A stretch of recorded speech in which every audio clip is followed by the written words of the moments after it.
Hello friends and welcome to ECE GATE 2017। मैं हूं सत्यविजय तिवारी। तो इसके पिछले वीडियोस में अपन ने मैट्रिक्स से रिलेटेड आइगन वैल्यू और आइगन वेक्टर कैसे कैलकुलेट करते हैं ये सारी चीजें देखी हैं।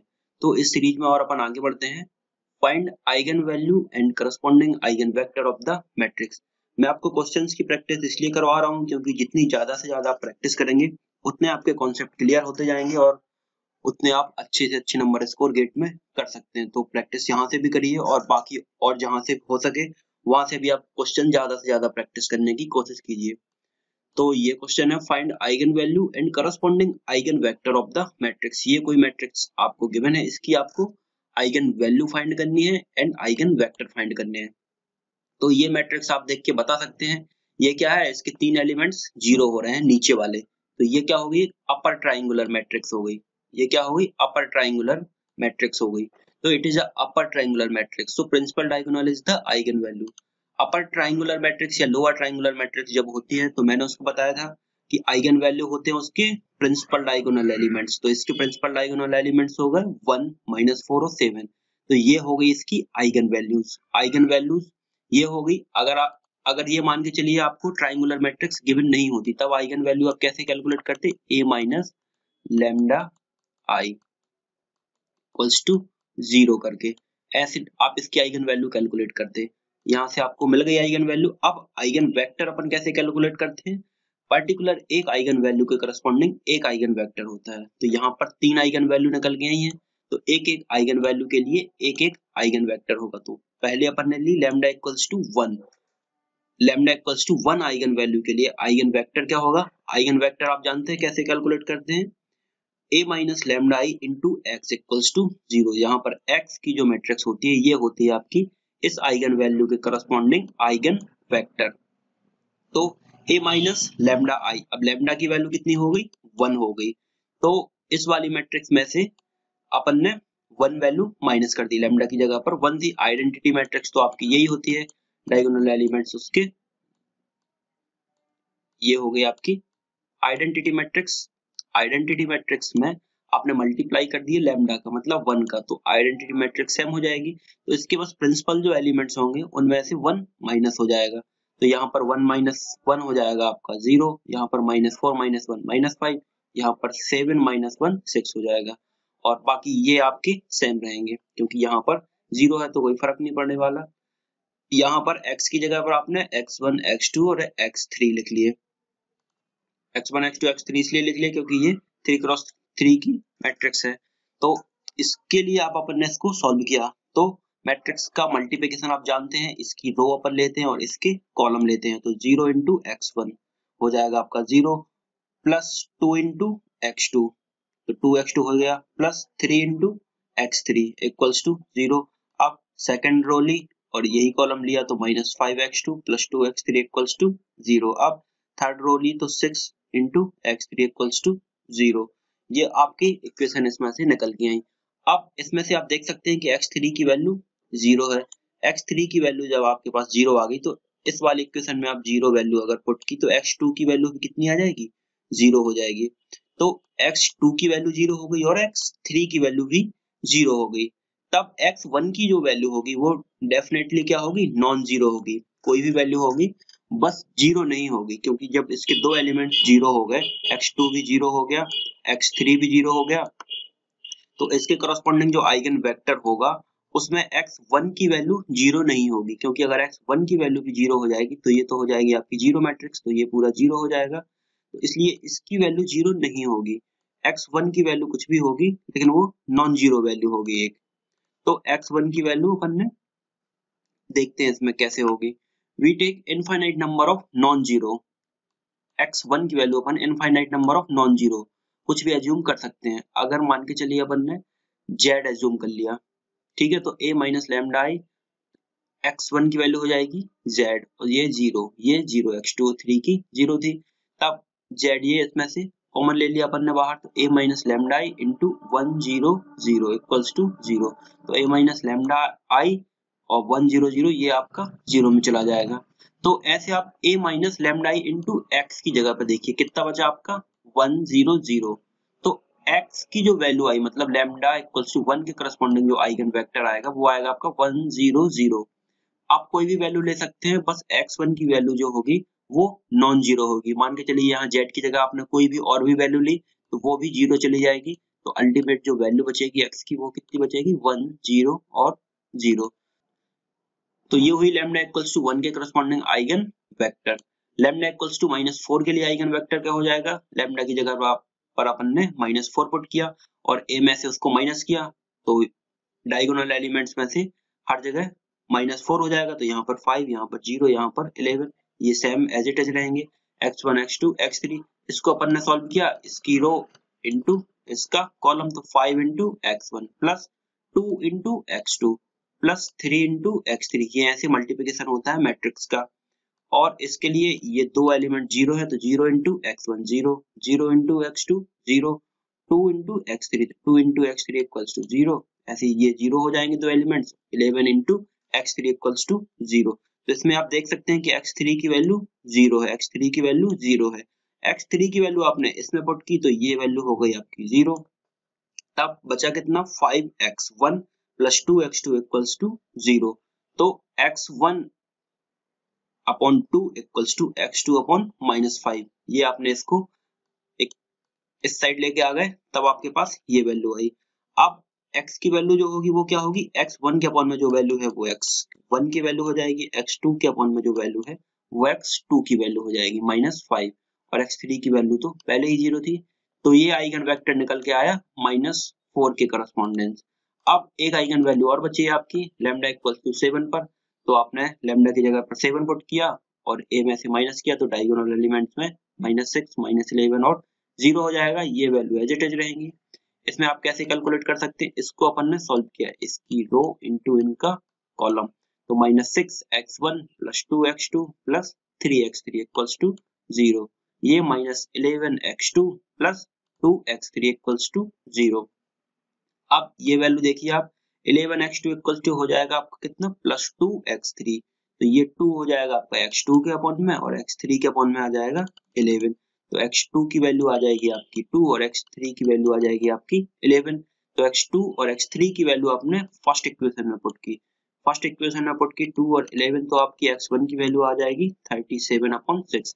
तो जो इसके करस्पॉन्डिंग 7 के करस्पॉन्डिंग आइगन वेक्टर होगा वो हो जाएगा आपका 37/6 और 2 और 11। ठीक है, तो इस तरीके से आप इनको कैलकुलेट कर सकते हैं, आइगन वेक्टर आप ऐसे इनके कैलकुलेट कर सकते हैं। इसमें एक क्वेश्चन और देखते हैं, which of the following is the eigen vector of the matrix. ये कोई मैट्रिक्स आपको गिवन है, इसके आपको आइगन वेक्टर निकालने हैं, आइगन वेक्टर कौन सा होगा इसके आइगन वैल्यू के करस्पॉन्डेंस। तो पहले इसकी आइगन वैल्यू अपन को कैलकुलेट करनी पड़ेगी। आइगन वैल्यू अपन कैसे निकालते हैं, a minus lambda equals to 0 करके, तो -4 माइनस लैम्डा, यहाँ पर 2, यहाँ पर 4, यहाँ पर 3 माइनस लैम्डा इक्वल्स टू 0।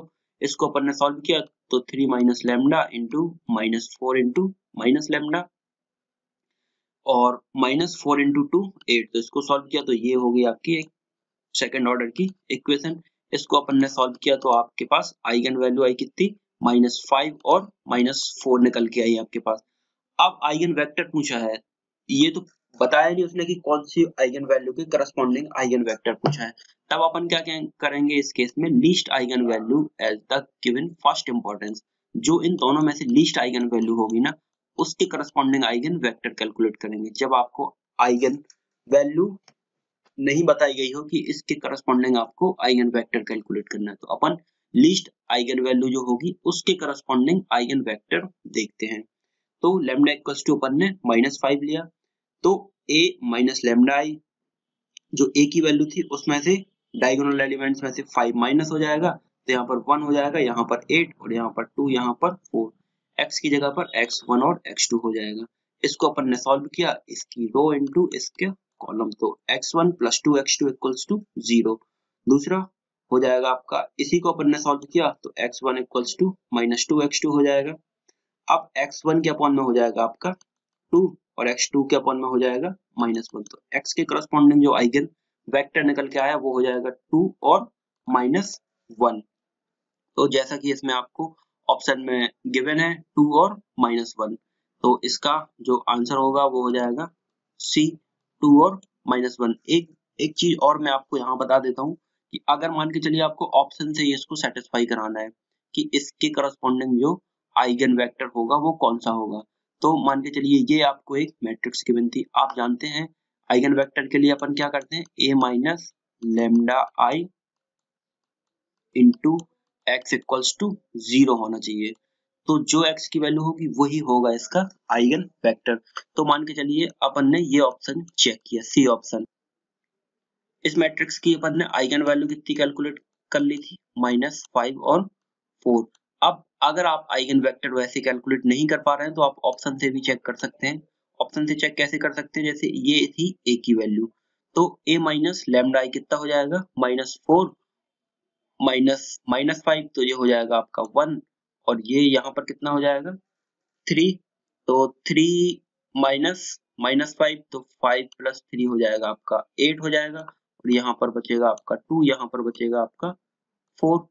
तो ये हो गई a minus lambda I into x. अब x मान के चलिए आप इस ऑप्शन को चेक किया है, तो 2 और -1, a minus lambda I into x equals to 0 put किया अपन ने।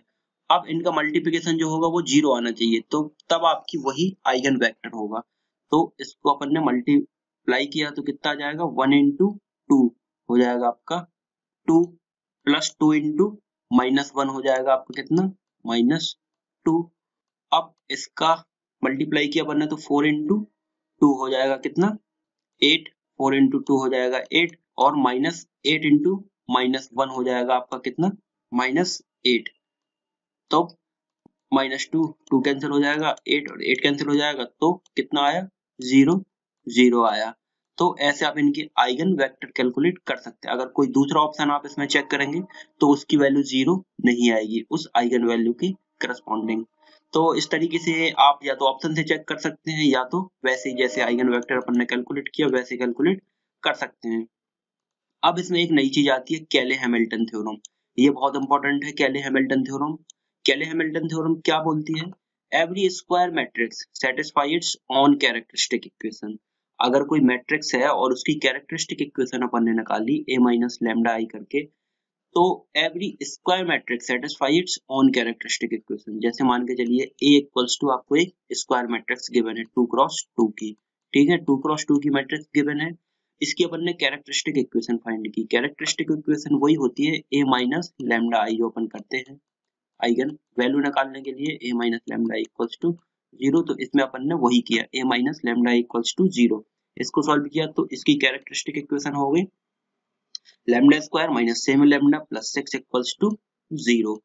अब क्या बोलता है कि every square matrix satisfy its own characteristic equation.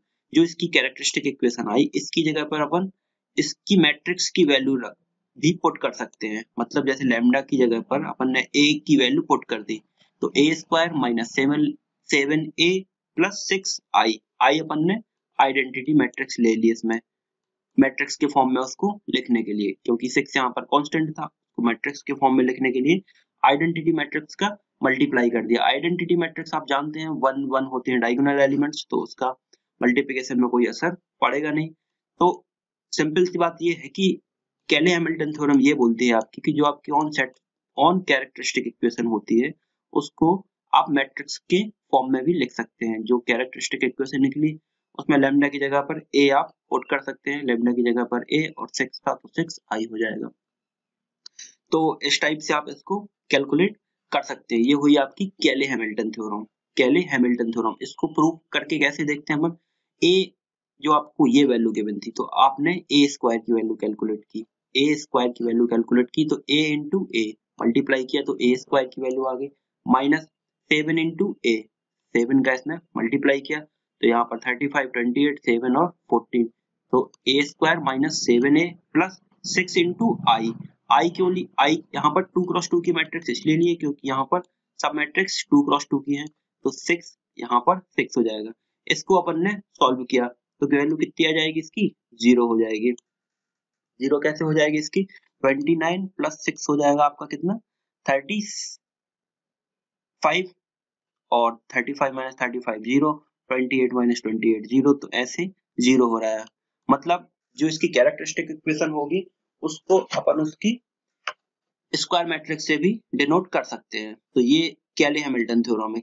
और अब जब ये आपने स्क्वायर मैट्रिक्स से इसको डिनोट कर दिया, तब इसको आप कैसे लिख सकते हैं, 6i इक्वल्स टू ये 7a इस साइड चला जाएगा और a स्क्वायर इस साइड चला जाएगा, तो 7a माइनस a स्क्वायर। अब आपने क्या किया, इसमें i का a इनवर्स का मल्टीप्लाई कर दिया, तो 6i into a inverse equals to 7a into a inverse minus a square into a inverse. ये अपन मेनली यूज करते हैं a इनवर्स कैलकुलेट करने के लिए। कैले हैमिल्टन थ्योरम से a इनवर्स बहुत इजीली कैलकुलेट कर सकते हैं अपन। तो a इनवर्स का मल्टीप्लाई किया था, तो ये हो गया आपका 6a inverse equals to 7i minus a। तो 6a इनवर्स हो जाएगा आपका 7 इंटू i मैट्रिक्स में आप आइडेंटिटी मैट्रिक्स ली तो 1 की जगह पर 7 हो जाएगा क्योंकि 7 का मल्टीप्लाई है, और माइनस a किया आपने, और ये 6 आ जाएगा आपका अंडर में। तो ऐसे आप कैले हैमिल्टन थ्योरम से भी a इनवर्स कैलकुलेट कर सकते हैं, ये हुई आपकी कैले हैमिल्टन थ्योरम।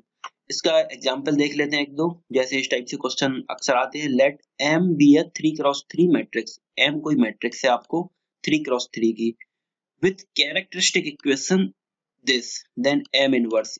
M कोई मैट्रिक्स है आपको, उसकी कैरेक्टरिस्टिक इक्वेशन दी गई है आपको। कैरेक्टरिस्टिक इक्वेशन कितनी दी गई है, x³ प्लस 1 इक्वल्स टू 0 आपको इसकी कैरेक्टरिस्टिक इक्वेशन दी गई है। तब आप जानते हैं कि एक every square matrix satisfy its own characteristic equation. इसके जो ऑप्शन आपको गिवन है, इनमें से आपको बताना है कि m इनवर्स की वैल्यू क्या होगी। तो कैरेक्टरिस्टिक इक्वेशन आप जानते हैं, उसको आपने स्क्वायर मैट्रिक्स से डिनोट कर दिया कैले हैमिल्टन थ्योरम के थ्रू। तो x³ था और मैट्रिक्स m थी, तो m³ हो जाएगा, प्लस 1 था कांस्टेंट था तो उसको i से डिनोट कर दिया आइडेंटिटी मैट्रिक्स से, इक्वल्स टू 0 हो जाएगा। अब i इक्वल्स टू हो जाएगा आपका माइनस m³।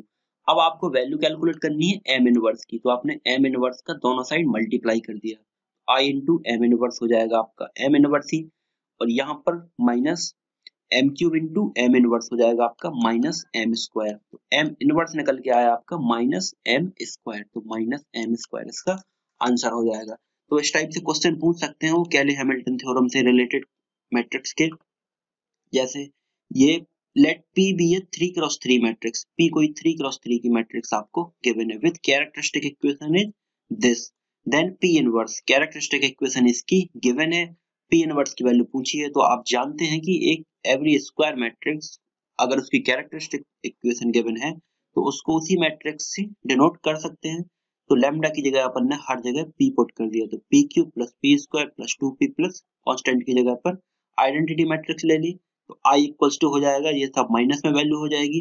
अब आपने p इनवर्स का दोनों साइड मल्टीप्लाई कर दिया, तो p इनवर्स की वैल्यू आपकी ये आ गई, तो आंसर हो जाएगा इसका c। इस तरीके से आप कैले हैमिल्टन थ्योरम का यूज करके उसका इनवर्स या जो कुछ भी पूछा हो वो कैलकुलेट कर सकते हैं। एक बात आती है इसमें रैंक और नलिटी कैलकुलेट करने की। नलिटी क्या होती है, नलिटी होती है आपकी number of column minus rank. किसी भी मैट्रिक्स की आपने रैंक कैलकुलेट कर ली और उसको नंबर ऑफ कॉलम में से माइनस कर दिया, तो वो हो जाएगी आपकी नलिटी। ये क्वेश्चन भी कभी कभार पूछते हैं एग्जाम्स में। तो ये आपको कोई मैट्रिक्स गिवन है, तो आप देख सकते हैं 3x4 की मैट्रिक्स गिवन है, इसमें पूछा गया रैंक एंड नलिटी, रैंक और नलिटी इसकी क्या होगी। तो 3x4 की मैट्रिक्स गिवन है, तो आप इसकी रैंक तो इजीली कैलकुलेट कर सकते हैं। रैंक कितनी होगी इसकी, 3 से कम होगी, 4 रैंक इसकी नहीं होगी, 3 से कम होगी। तब 3 से कम कितनी होगी, या 3 होगी। ये ऑपरेशन आपने लगाया।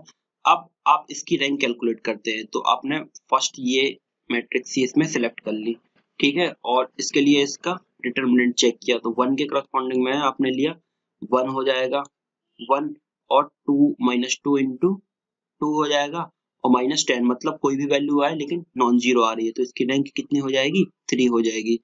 तो इसकी जो नलिटी होगी वो क्या हो जाएगी, कॉलम कितने हैं इसमें, 1 2 3 4 कॉलम थे, तो कॉलम माइनस रैंक, नलिटी हो जाएगी 1 और रैंक हो जाएगी 3। तो 3 और 1 इसका आंसर हो जाएगा। इस तरीके से आप इनको कैलकुलेट कर सकते हैं। तो ठीक है फ्रेंड्स, इस वीडियो में इतना ही। अगर ये वीडियोज आपको पसंद आ रहे हो तो इनको लाइक जरूर करें, सब्सक्राइब करें और कमेंट करें। Thank you friends.